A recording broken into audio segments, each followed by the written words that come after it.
Hello there viewers, my name is Jin Woo from Q3 and today I want to talk to you about Razer's feature called SnapTap. But first I need to add some context so everyone can understand before I get started.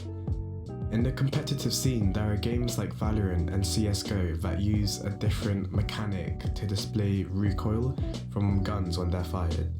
Other competitive games like Apex Legends or Warzone, they use a recoil mechanic, but I would call a normal one where you can aim down the sights, and then when you do that, the recoil's like perfect, and rather your screen would just move along with the recoil, so you could be shooting at the sky if you don't control it.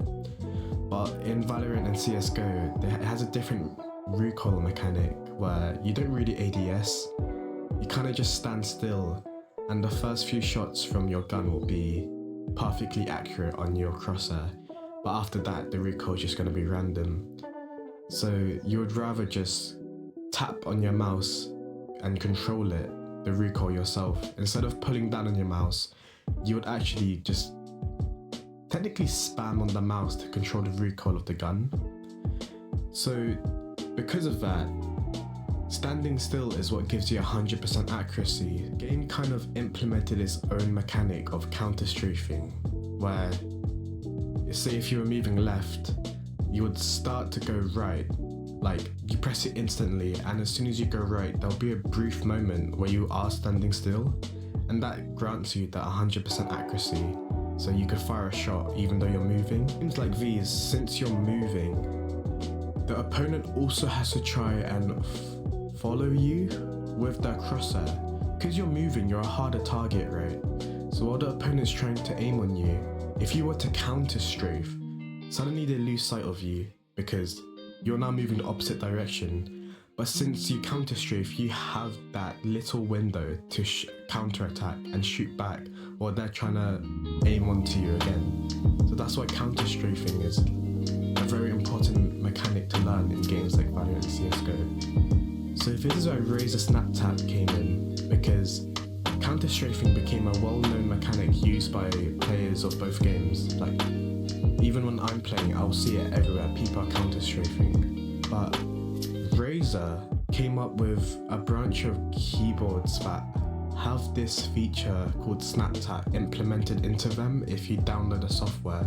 This feature of SnapTap allows for a keystroke to be registered without requiring the release of a previously pressed key. So for example, if you're moving right, so you're holding down D, as soon as you press A, even if you're still holding D, you'll instantly start going left. So I guess there is a bit of a learning curve to it, but it's easy to understand.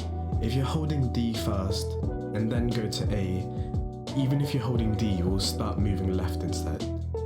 So I guess that makes the strafing like instantaneous. There won't be a small moment where you won't slow down, I guess. You will just instantly start moving left. Whereas if you didn't have this feature, you would take a bit more time to start strafing the other direction. So since the transition of moving left to right is basically instant, it gives the average player a bigger window for opportunities for that 100% accuracy where you're standing still. Games that have counter strafing as an in-game technique change swiftly after the release of SnapTap.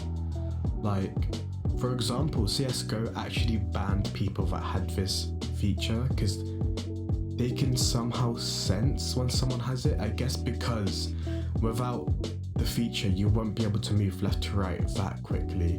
So that's how much of an advantage you get from these keyboards. Since I'm talking about SnapTap, I want to talk about the Razer Huntsman V3 Pro Mini, because this is the most common keyboards that gamers purchased which actually has a SnapTap feature implemented into it. According to research I gathered, the people who own the keyboard only have good views about it. They say that the price is cheap, the build quality is great, and they would recommend it to other people, not just for the SnapTap, but rather for the keyboard, because it feels and functions amazingly. I also put questions about the controversy surrounding the keyboards, such as, is it unfair in competitive gaming? How do you feel about CSGO banning the keyboard? they all said it was fair to use in the competitive scene, as everyone could get the keyboard and people will still have to learn how to strafe, as the keyboard doesn't teach you how to strafe. So I think what they're trying to say is that it's still fair to use in competitive gaming because it's not like one person will have it. If you want to have the advantage, you can just buy the keyboard yourself. If everyone has it, you won't have a disadvantage for counter strafing without the keyboard if everyone has it. The difference is that you have to learn how to strafe. The keyboard won't make you strafe. So I think that's what they're talking about with the keyboard is fair to use in competitive gaming. Surprisingly, they also said that CSGO banning the feature was fair as well, since the developers of the game are banning something they think is an unfair advantage against other players.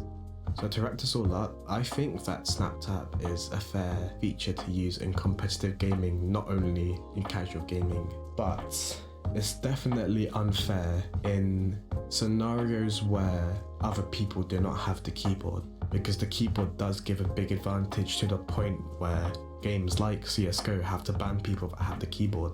I think it's a great invention, but it will take a while to get into competitive scenes like big tournaments, because it is quite an unfair advantage if other people do not have the same keyboard. Well, that's everything I wanted to talk about this video, so be sure to like and subscribe, as well as turning on notifications so you don't miss our next video. Once again, this is Lionel or Jinru from Q3. See you all next time. Bye bye.